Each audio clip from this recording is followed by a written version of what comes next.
अस्सलामुअलैकुम सामीन। 2 ज़िलक़ाइदा की तारीख़ शुरू हो चुकी है, 2 ही जून है। सोशल इंडिया न्यूज़ में आपका खैर मक़दम है। आपको पता ही है कि सुबह के वक्त हमने ख़बर दी थी कि भगवानपुर के मदरसा हिदायतुल उलूम के तालिब इल्म ने ख़ुदकुशी कर ली है। लोगों ने इस ख़बर को बहुत देखा है। ये मसला शाम होते होते हल हो गया है, इसलिए कि उनके रिश्तेदार, उनके घर वाले आए थे और तालिब इल्म की मैयत को, लाश को लेकर बिहार चले गए हैं। दूसरे के पुलिस ने एक ऑडियो जारी किया है जिसमें वो खुद ही कह रहा है, किसी को भेज रहा है आवाज़ रिकॉर्ड कर कि मैं ऐसा आखिरी कदम उठाने जा रहा हूँ।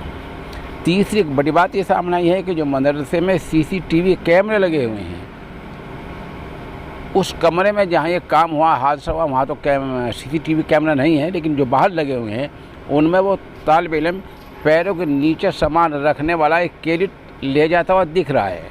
गोया उसने ख़ुद को पहले पंखे से लटकाया, फिर कैरेट पैरों के नीचे रखी, फिर वो हटा दी होगी, इस तरह वो झूले पर लटक गया होगा, ऐसा इम्कान ज़ाहिर किया जा रहा है।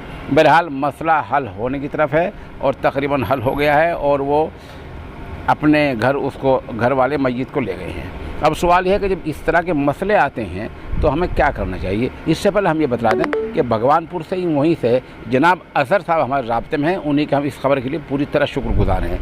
बहरहाल हम ये बता रहे थे कि अहले मदरसा को क्या करना चाहिए। ज़ाहिर सी बात है, जो हमारे दीनी इदारे हैं ये इल्म वही के सीखने और सिखाने के लिए, अल्लाह की रज़ा हासिल करने के लिए कायम होते हैं। यही उनका बुनियादी मकसद है। इसमें एक तो हर मदरसे वालों को सुबह के वक्त या शाम के वक्त एक तय करके अल्लाह का ज़िक्र करना चाहिए, अल्लाह से रोज़ाना दुआ करनी चाहिए, फितने से, मसाइब से, आलाम से, बहरान से, परेशानी से बचाने के लिए, अपने लिए भी, तो तलबा के लिए भी और तमाम अहले ईमान के लिए भी।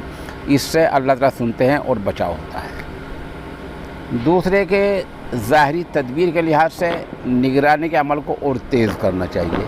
अगर इन 2 अमल को आप करते रहेंगे तो फिर कोई वाक़या अव्वल तो होगा नहीं, और हो भी जाए तो उस पर गिरफ्त नहीं होगी। अल्लाह ताला आपको बचा देगा।